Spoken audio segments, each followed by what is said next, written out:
আসসালামু আলাইকুম রহমতুল্লাহি বারাকাতু। ইদকান ইনস্টিটিউট আয়োজিত রমাদান কেন্দ্রিক আমাদের নিয়মিত প্রোগ্রাম তারাবিহ রিফ্লেকশনস এর ১৬তম এপিসোডে আমি আপনাদেরকে স্বাগত জানাচ্ছি। রমাদানের শুরু থেকে নিয়ে ধারাবাহিকভাবে আমরা প্রতিদিন আপনাদের সামনে একটি করে ভিডিও নিয়ে আসছি। এই ভিডিওর মধ্যে প্রতিদিন তারাবির মধ্যে যে অংশটুকু তেলাওয়াত করা হয়, শুরুর দিকে আমরা ১.৫ পারা করে দেখেছি প্রথম ৬ দিন। এরপর থেকে ১ পারা করে নামাজের মধ্যে তারাবির মধ্যে তেলাওয়াত করা হচ্ছে। তো সেই ১.৫ পারা বা ১ পারার মধ্যে আল্লাহ রাব্বুল আলামিন কি বোঝাতে চাচ্ছেন আমাদেরকে, আমাদের জন্য তিনি সেই মহাগ্রন্থ আল কুরআনের মধ্যে কি দিক নির্দেশনা রেখেছেন, আমাদের জন্য তিনি কি জীবন বিধান রেখেছেন, আমাদের জন্য তিনি কি আদেশ এবং নিষেধ রেখেছেন, সেগুলো আমরা সংক্ষিপ্তভাবে আপনাদের সামনে তুলে ধরছি। এরই ধারাবাহিকতায় আজকে ১৬তম তারাবিতে আমরা ১৯ নম্বর পারা ইনশাআল্লাহ নামাজের মধ্যে পাবো। তো এই ১৯ পারার মধ্যে যে বিষয়গুলো আলোচিত হয়েছে সেগুলো সংক্ষিপ্তভাবে ইনশাআল্লাহ আপনাদের সামনে আমরা আলোচনা করব। তো এই ১৯ নম্বর পারা এটা শুরু হচ্ছে সূরা ফুরকান দিয়ে। যে সূরা ফুরকান আমরা গতকালকে শুরু করেছিলাম। সূরা ফুরকানের ২০ নম্বর আয়াত পর্যন্ত আমরা গতকালকে দেখেছি। তো ২০ থেকে নিয়ে বাকি যে অংশটুকু গতকালকে আসেনি সেটাই আজকে ইনশাআল্লাহ আমরা পাবো। তো সূরা ফুরকান শেষ হওয়ার পরে সূরা আশ-শুআরা শুরু হবে।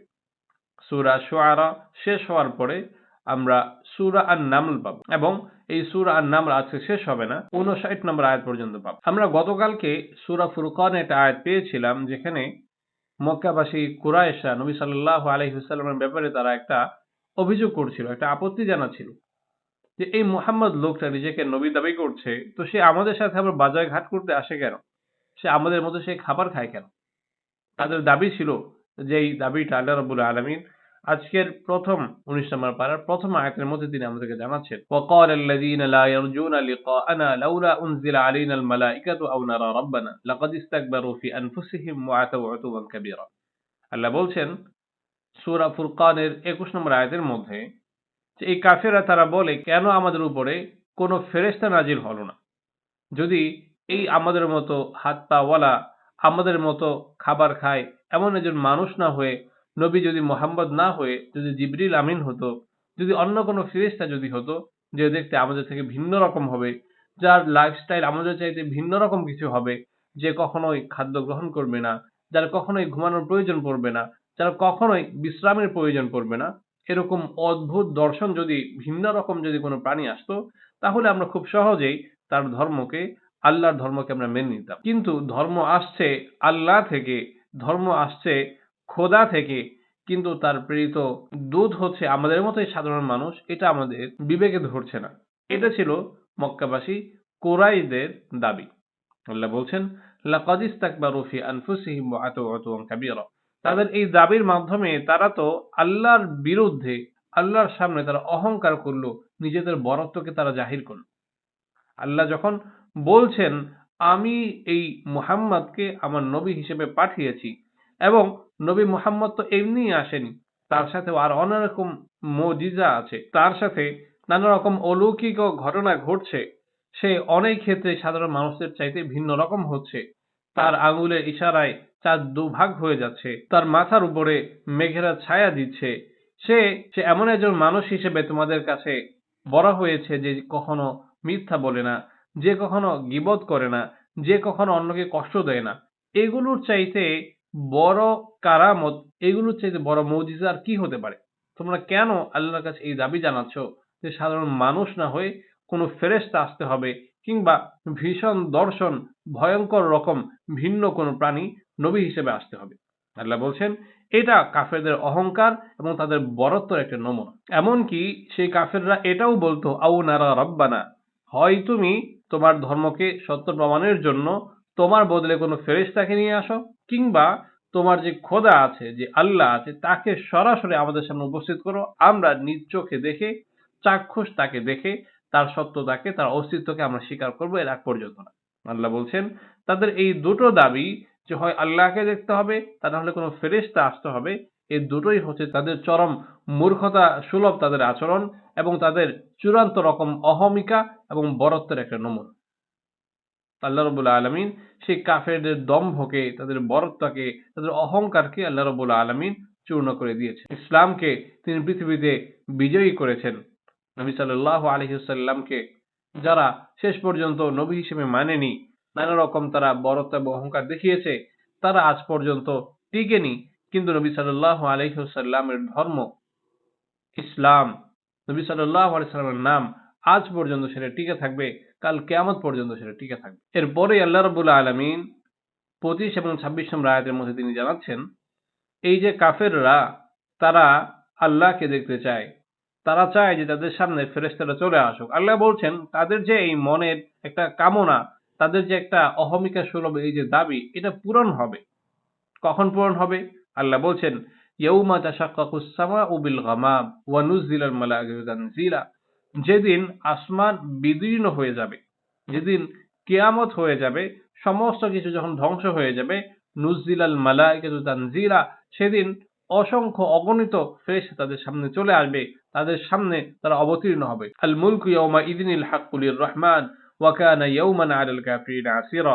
আল্লাহ বলছেন ওই যে কেয়ামতের দিন তারা তো ফেরেশতাদেরকে দেখতে পাবে, কিন্তু সেই দিন আল্লাহ রাব্বুল আলামিনের হাতে রাজত্ব থাকবে, আল্লাহ রাব্বুল আলামিনের হাতে সমস্ত ক্ষমতা থাকবে এবং সেই দিন যারা কুফরি করবে, দুনিয়াতে যারা এই নবীর বিরুদ্ধে চক্রান্ত করবে, এই দুনিয়াতে যারা নবী সাল্লাল্লাহু আলাইহি ওয়াসাল্লামের সামনে অহমিকা করবে, নবী সাল্লাল্লাহু আলাইহি ওয়াসাল্লামের ধর্মের বিরুদ্ধে যারা দাঁড়াবে, আল্লাহ বলছেন সেই কাফেরদের জন্য সেই ফেরেশতা চাক্ষুষ করার দিনটা হবে অত্যন্ত ভয়ঙ্কর।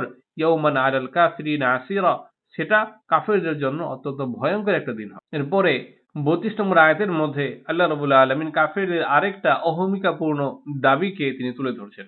ওয়া ক্বালা আল্লাযীনা কাফারু লাউলা উনজিলা আলাইহিল কুরআনু জুমলাতাও ওয়াহিদা। তারা বলছে কেন নবীর উপরে এভাবে ধীরে ধীরে অল্প অল্প করে কোরআন নাজিল হচ্ছে? কেন নবীর উপরে একসাথে পুরো কোরআন নাজিল হয়ে আসছে না? কেন তার সামনে আসমান থেকে সরাসরি মলাটবদ্ধ হয়ে গ্রন্থাকারে পুরো কোরআন একসাথে আসছে না? এভাবেও তারা নবী সাল্লাল্লাহু আলাইহি ওয়াসাল্লামের বিরুদ্ধে তারা নানাভাবে বিভ্রান্তি ছড়াচ্ছিল।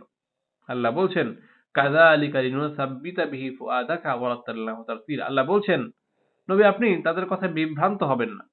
আমি তো চাইলেই পুরো কোরআনকে একসাথে আমি নাজিল করতে পারি। যেভাবে আমি তাওরাতকে একসাথে নাজিল করেছি, আমি চাইলে এই কোরআনকেও একসাথে নাজিল করতে পারি। কিন্তু আল্লাহ বলছেন, আমি ধীরে ধীরে আস্তে আস্তে বিভিন্ন আয়াত বিভিন্ন সময় নাজিল করার মাধ্যমে আপনার হৃদয়কে হে নবী আমি প্রশান্ত করে রাখছি। আমি বারবার যখন আপনার কাছে আমার ফেরেশতা পাঠাচ্ছি, বারবার আপনার কাছে যখন আমার বিধান পাঠাচ্ছি, আপনাকে আমি স্মরণ করিয়ে দিচ্ছি যে আমি আল্লাহ আপনাকে পাঠিয়েছি। আপনাকে আমি ভুলে যাইনি। আপনাকে আমি নবী বানিয়েছি, আপনাকে দায়িত্ব দিয়েছি, কিন্তু আপনার হাত আমি ছেড়ে দেইনি। আপনার সাথে আমি আছি। আপনি আমার ধর্মে কাজ করছেন, আপনি আমার দ্বীনের জন্য কাজ করছেন। আমি আপনাকে ভুলে যাইনি। আপনার হাত আমি ছেড়ে দেই। কোরআনকে একসাথে নাজিল করে দেওয়া হয়, তাহলে এই যে একটা ব্যাপার বারবার ঘটছে, আল্লাহর পক্ষ থেকে বারবার বার্তাবাহক, রসুল, ফেরেশতা আসছে, তো এটা আর ঘটতো না তখন। নবী সাল্লাল্লাহু আলাইহি ওয়াসাল্লামের মনের মধ্যে যে বারবার একটা প্রশান্তি, একটা সাকিনা নাজিল হচ্ছে, এটা একসাথে পুরো কোরআন নাজিল হলে সেটা ঘটতো না।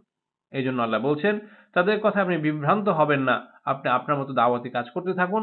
আমি এই কোরআনকে ধীরে ধীরে নাজিল করছি আপনার হৃদয়কে প্রশান্ত বানিয়ে রাখার। এরপরে আল্লাহ রাব্বুল আলামিন এই সূরা ফুরকানের ৬৩ থেকে ৭৪ নম্বর আয়াতের মধ্যে ইবাদুর রহমান, আল্লাহর খাঁটি বান্দা কারা, আল্লাহর প্রিয় বান্দা কারা, তাদের কিছু বৈশিষ্ট্য গুণের কথা আল্লাহ রাব্বুল আলামিন জানিয়ে দিয়েছেন। এবং এই গুণগুলোর মধ্যে একটা চমৎকার গুণের কথা আল্লাহ যেটা বলেছেন সেটা হচ্ছে ওয়াইদা খাতাবাহুমুল জাহিলুনা ক্বালু সালামা।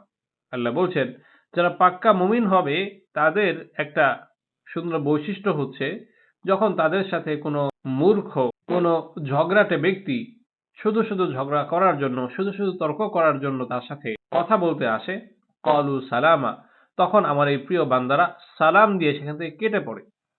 তারা কখনোই অহেতুক ঝগড়ার মধ্যে, অহেতুক বিতর্কের মধ্যে, অহেতুক কথাবার্তার মধ্যে তারা সময় নষ্ট করে না। তো এখান থেকে আমাদের যারা আমরা প্র্যাকটিসিং মুসলিম আছি তাদের শিক্ষণীয় একটা খুব গুরুত্বপূর্ণ বিষয় আছে। আমরা অনেক সময় বিভিন্ন সোশ্যাল মিডিয়ার প্ল্যাটফর্মে আমরা নানা রকম অহেতুক কমেন্ট বাজির মধ্যে আমরা ঢুকে পড়ি। একজনে একটা কথার পক্ষে একটা পোস্ট করেছে, তো আমি তার বিরুদ্ধে কমেন্টের মধ্যে গিয়ে কিছু একটা লিখে দিই। সে আমার কমেন্টের রিপ্লাই দেয়, আমি পাল্টা আবার রিপ্লাই দিই। এভাবে একের পর এক কথাবার্তা চলতে থাকে। অথচ আমি মনের গভীরে এটা জানি যে আমার এই কথার মাধ্যমে আসলে সেই লোকটা কোনোভাবেই শোধরাবে না। আমার এই কথার মাধ্যমে ওই লোকটার মধ্যে কোনো পরিবর্তন হবে না এবং আমার এই রিপ্লাইয়ের মাধ্যমে সমাজেও কোনো একটা ভালো প্রভাব তৈরি হবে না, এটা আমি জানি। তো আল্লাহ বলছেন, এই সমস্ত জায়গায় যারা মানুষকে উস্কানিমূলকভাবে বিতর্কের দিকে এগিয়ে নিয়ে যায়, যারা উস্কানিমূলক নানা রকম কথাবার্তা বলে মানুষকে তর্কের মধ্যে জড়িয়ে তাদের সময়কে নষ্ট করে ফেলে, মানুষকে এই তর্কের মধ্যে ফেলে তাদেরকে বিভ্রান্ত করার জন্য চেষ্টা করে, আল্লাহ বলছেন এই সমস্ত অজ্ঞ মূর্খ জাহেল এই সমস্ত চক্রান্তকারীদের কথাবার্তা শুনলেই তোমরা সেখান থেকে সালাম দিয়ে তোমরা কেটে পড়বে, চলে আসবে। কখনোই তাদের সাথে এঙ্গেজ হওয়ার জন্য তোমরা কখনোই চেষ্টা করবে না। এবং এখানে আল্লাহ রাব্বুল আলামিন আমাদেরকে একটা চমৎকার দোয়া শিখিয়েছেন, والذين يقولون ربنا هب لنا من ازواجنا وذرياتنا قرة اعين واجعلنا للمتقين اماما। এখানে আল্লাহ একটা দোয়া শিখিয়েছেন যে কিভাবে আমরা আমাদের নিজের পরিবারের জন্য আমরা দোয়া করব। আল্লাহ বলছেন এই মুমিন যারা হয় তারা তো নিজেদের জন্য তো দোয়া করেই, এমনকি তাদের পরিবারের জন্য তারা দোয়া করে। তারা বলে, হে আল্লাহ, আপনি আমার স্ত্রী আমার সন্তানদেরকে এমন বানিয়ে দিন যারা আমার চোখের শীতলতা হবে। ওয়াজআলনা লিল মুত্তাকিনা ইমামা, এবং আমার পরিবারভুক্ত লোকেরা তারা যেন মুত্তাকিদের ইমাম হতে পারে, মুত্তাকিদের সর্দার তারা যাতে হতে পারে, তাদের মাধ্যমে লক্ষ লক্ষ কোটি কোটি মানুষ যেন হেদায়েতের পথে আসে, তারা যেন হেদায়েতের ইমাম হতে পারে, এমন দোয়া সেই মুমিনেরা করে। আল্লাহ বলছেন এটা মুমিনদের একটা চমৎকার গুণ। পাক্কা মুমিন হওয়ার জন্য তাদেরকে এটা মেনে চলতে হবে যে তারা যেভাবে নিজেদের কল্যাণের জন্য দোয়া করবে, তাদের কাছের মানুষদের জন্য, তাদের পরিবারের জন্য তারা সেভাবেই কল্যাণ কামনা করবে, কল্যাণের তারা দোয়া করবে। এভাবে যখন আমাদের সূরা ফুরকান শেষ হয়ে যায় তখন সূরা আশ-শুআরা শুরু হবে। আশ-শুআরা এটা শায়রুনের বহুবচন, মানে হচ্ছে কবিগণ। এই সূরার মধ্যে আল্লাহ রাব্বুল আলামিন কবি কারা হয়, কবিদের অনুসরণ কারা করে, কবিদেরকে কারা ফলো করে, কারা কবিদের ফ্যান হয়, আল্লাহ তাদের ব্যাপারে কিছু তথ্য দিয়েছেন। তো যেহেতু এই সূরার মধ্যে কবিদের কথা আলোচনা হয়েছে, এই জন্য পুরা সূরার নাম হয়ে গিয়েছে সূরা আশ-শুআরা। এই সূরার শুরুতে আল্লাহ রাব্বুল আলামিন নবীকে জানাচ্ছেন, লাআল্লাকা বাখিউন নাফসাকা আল্লা ইয়াকুনু মুমিনিন। হে নবী, আপনার অবস্থা দেখে মনে হচ্ছে আপনি যেন আপনার নিজেকে শেষ করে দিচ্ছেন, আপনার নিজেকে আপনি ধ্বংস করে ফেলছেন, আপনি নিজেকে চিন্তায় চিন্তায় আপনি নিজেকে কুরে কুরে খেয়ে ফেলছেন, এই আশঙ্কায় যে আপনার উম্মতের লোকেরা তারা মুমিন হবে। হে নবী, আপনাকে তো আমি দাওয়াতের দায়িত্ব দিয়েছি, কিন্তু আপনাকে আমি এই দায়িত্ব দিয়ে রাখিনি যে আপনি সবাইকে হেদায়েতের মধ্যে নিয়ে আসবেন, আপনি সবাইকে মুমিন বানিয়ে ফেলবেন, এই দায়িত্ব আমি আপনাকে দেইনি। আমি আপনাকে শুধু দাওয়াতের দায়িত্ব দিয়েছি, আপনি তাদেরকে ডাক দিন। ডাকার পরে তাদের অবস্থান কি হবে সেটা আল্লাহ আমার জিম্মাদারি, এটা নবী আপনার জিম্মাদারি না। আল্লাহ বলছেন আপনি এটা নিয়ে কখনো চিন্তা করবেন না যে আপনার দাওয়াতের ফলাফল কি হয়। ইন নাশা নুনাজ্জিল আলাইহিম মিনাস সামাই আয়াতান ফাযাল্লাত আনাকুহুম লাহা খাদিঈন। আল্লাহ বলছেন আমি যদি চাই তাদেরকে মুমিন বানিয়ে ফেলবো, তাহলে তো অনেক কিছু করতে হবে না। আমি তাদের চাহিদা মতো বা আমি চাইলেই তাদের সামনে এমন কিছু একটা নিদর্শন আসমান থেকে নাজিল করে দিতে পারি, যেই নিদর্শন দেখা মাত্র তারা সবাই আল্লাহর প্রতি তারা নিজেদেরকে নিবেদন করবে, আল্লাহর অস্তিত্বকে তারা স্বীকার করে নিবে, আপনাকে নবী মুহাম্মদ আপনাকে নবী হিসেবে তারা মেনে নিবে, এটা আমি চাইলেই পারি। কিন্তু নবী, আমি সবাইকে পরীক্ষা করতে চাই, লিনাবলুয়াকুম আইয়ুকুম আহসানু আমালা। আল্লাহ বলছেন আমি তাদেরকে পরীক্ষা করতে চাই যে কারা সতের মধ্যে আছে এবং কারা অসৎ কাজের মধ্যে আছে, কারা সৎ কাজের মধ্যে আছে এবং কারা অসৎ কাজের মধ্যে আছে, এটা আমি দেখতে চাই। সুতরাং নবী, আপনি এটা নিয়ে খুব বেশি দুশ্চিন্তা করবেন না, এটি নিয়ে আপনি খুব বেশি নিজেকে কষ্ট দিবেন না যে আপনার দাওয়াতের খুব বেশি ফলাফল দেখা যাচ্ছে না, আপনার দাওয়াতের কারণে অনেক বেশি মুসলমান হচ্ছে না, এ নিয়ে আপনি খুব বেশি টেনশন করবেন। এবং এই সূরার মধ্যে আল্লাহ রাব্বুল আলামিন বেশ কয়েকজন নবী এবং তাদের উম্মতের ব্যাপারে তিনি আলোচনা করেছেন। নূহ আলাইহিস সালাম, হুদ আলাইহিস সালাম, লূত আলাইহিস সালাম, শুআইব আলাইহিস সালাম, মূসা আলাইহিস সালাম, ইব্রাহিম আলাইহিস সালাম, এই অনেকগুলো নবী এবং তাদের উম্মতের ব্যাপারে তিনি আলোচনা করার পরে প্রতিটা আলোচনা শেষে তিনি একটা আয়াত বারবার নিয়ে এসেছেন। ইন্না ফি যালিকা লাআয়াহ ওয়া মা কানা আকসারুহুম মুমিনিন। আমি তোমাদেরকে এক একবার এক একজন নবীর কথা শোনাচ্ছি, এক একবার এক একটা কওমের পরিণতির ব্যাপারে তোমাদেরকে আমি শোনাচ্ছি। এটার মধ্যে, এই কওমের পরিণতির মধ্যে তোমাদের জন্য শিক্ষা আছে। তারা ঈমান এনেছে বা আনেনি, যারা ঈমান এনেছে তারা সুখে শান্তিতে দুনিয়াতে ছিল এবং মরার পরেও তারা চিরস্থায়ী জান্নাতে তারা গিয়েছে।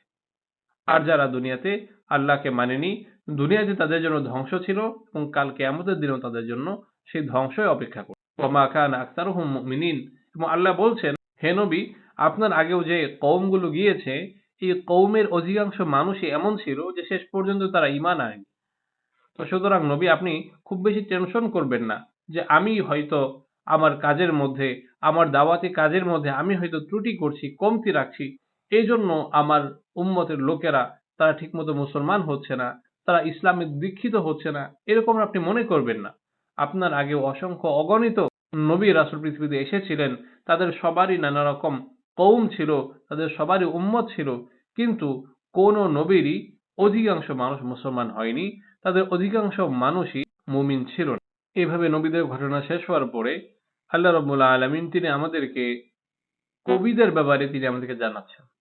ওয়াশ-শুআরাউ ইয়াত্তাবিউহুমুল গাউন, আল্লাহ বলছেন, এই মক্কার লোকেরা, কাফেররা, তারা তো নবী সাল্লাল্লাহু আলাইহি ওয়াসাল্লামকে কবি বলে, সাহিত্যিক বলে তার মর্যাদা হানির জন্য চেষ্টা করে। তারা বলতে চায় যে এই নবী মুহাম্মদ তার বাগ্মিতার মাধ্যমে, তার সাহিত্যিকতার মাধ্যমে, তার ভাষা সৌন্দর্যের মাধ্যমে মানুষদেরকে মুগ্ধ করে তাদের নিজের ধর্মের থেকে সরিয়ে নিয়ে তার আপন ধর্মে, ইসলাম ধর্মে দীক্ষিত করছে, এমনটা তারা বলতে চায়। কিন্তু আল্লাহ রাব্বুল আলামিন বলছেন, তোমরা খেয়াল করে দেখো, যারা কবি হয় তাদের আশেপাশে কারা থাকে? আল গাউন, আল্লাহ বলছেন, এই কবিদের অনুসরণ করে তো যারা বিভ্রান্ত লোক আছে তারা। আল্লাহ বলছেন, নবী তো তাদের মতো না। নবী তো মাঠে ঘাটে কাজ করছেন, নবী তো দুনিয়াবী সমস্ত কাজের মধ্যে শ্রম দিচ্ছেন এবং তার অনুসারী যারা আছে তারাও কেউ বিভ্রান্ত কোনো মানুষ না। তো এখানে এই আয়াতের মাধ্যমে মূলত যারা কবি সাহিত্যিক হবে তাদেরকে অসম্মান করা, তাদের মর্যাদা হানি করা, এটা উদ্দেশ্য না। আল্লাহ রাব্বুল আলামিন মূলত বুঝিয়েছেন যে ওই সময়ে যারা কবি ছিল তাদের স্বভাবটা কেমন ছিল। এবং আমরা যদি আসলে খেয়াল করি তাহলে দেখতে পাবো এখনো যারা শুধুই ইসলামকে সামনে না রেখে আল্লাহর দ্বীনকে ছড়িয়ে দেওয়ার জন্য না, বরং শুধুই সাহিত্যিকতার জন্য সাহিত্য করে, তারা এবং তাদের অনুচর যারা হয়, তার ফ্যান ফলোয়ার যারা হয়, তারা সবাই বিভ্রান্তির মধ্যে থাকে। অন্যথায় আমরা দেখতে পাবো ইসলামের ইতিহাসে এমনকি নবী সাল্লাল্লাহু আলাইহি ওয়াসাল্লামের সময়ও হাসান বিন সাবিত রাদিয়াল্লাহু আনহু তিনি একজন কবি ছিলেন, যিনি তার কবিতার মাধ্যমে, তার বাগ্মিতার মাধ্যমে ইসলামের পক্ষে লড়াই করতেন।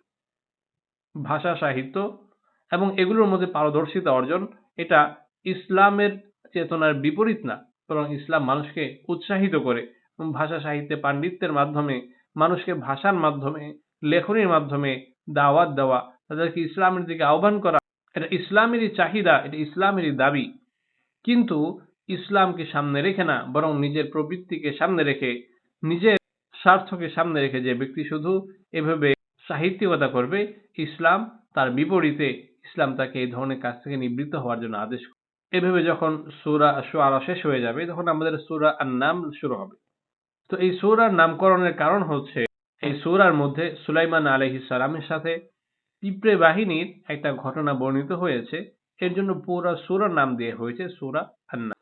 তো এই সূরা নামলের 22 এবং 23 নম্বর আয়াতের মধ্যে আল্লাহ রাব্বুল আলামিন জানাচ্ছেন যে সুলাইমান আলাইহিস সালাম যখন তার বিশাল সৈন্যবাহিনী নিয়ে, তার বিশাল সিংহাসন নিয়ে তিনি আকাশপথে উড়ে যাচ্ছিলেন, পথিমধ্যে তিনি যখন একটা খোলা মাঠের মধ্যে যাত্রা বিরতি করেন, তো যখন তিনি যাত্রা বিরতি করছিলেন তখন সেই উপত্যকার মধ্যে, সেই মাঠের মধ্যে, প্রান্তরের মধ্যে কিছু পিঁপড়ার বাসা ছিল। তো পিঁপড়া সর্দার যে ছিল সে খেয়াল করলো এই যে অনেক বিশাল একটা সৈন্যবাহিনী আসছে, তাদের পদতলে পিষ্টে হয়ে আমার এই কর্মী বাহিনী যারা আছে, আমার পিঁপড়া সদস্য যারা আছে তারা অনেকে মারা যাবে। তো সেই পিঁপড়া সর্দার দাঁড়িয়ে চিৎকার করে বলতে লাগলো যে তোমরা তাড়াতাড়ি তোমাদের ঘরের মধ্যে তোমরা ঢুকে যাও। তো সুলাইমান আলাইহিস সালাম পিঁপড়া সর্দারের কথা শোনার পরে তিনি একটা দোয়া করেন رب أوزعني أن أشكر نعمتك التي أنعمت علي وعلى والدي وأن أعمل صالحا ترضاه وأدخلني برحمتك في عبادك الصالحين। তো তিনি দোয়া করেন, হে আল্লাহ, আপনি আমাকে অনেক নিয়ামত দিয়েছেন, সেই নিয়ামতগুলো শুকরিয়া আদায় করার তৌফিক দান করুন এবং আমাকে এমন কাজ করার তৌফিক দিন যে কাজ করলে আপনি খুশি হবেন এবং আপনার নৈকট্যশীল, আপনার বুজুর্গ বান্দা যারা আছে তাদের মধ্যে আমাকে আপনি শামিল করেন। আল্লাহ রাব্বুল আলামিন আমাদের এই কার্যক্রমকে কবুল করে নিন।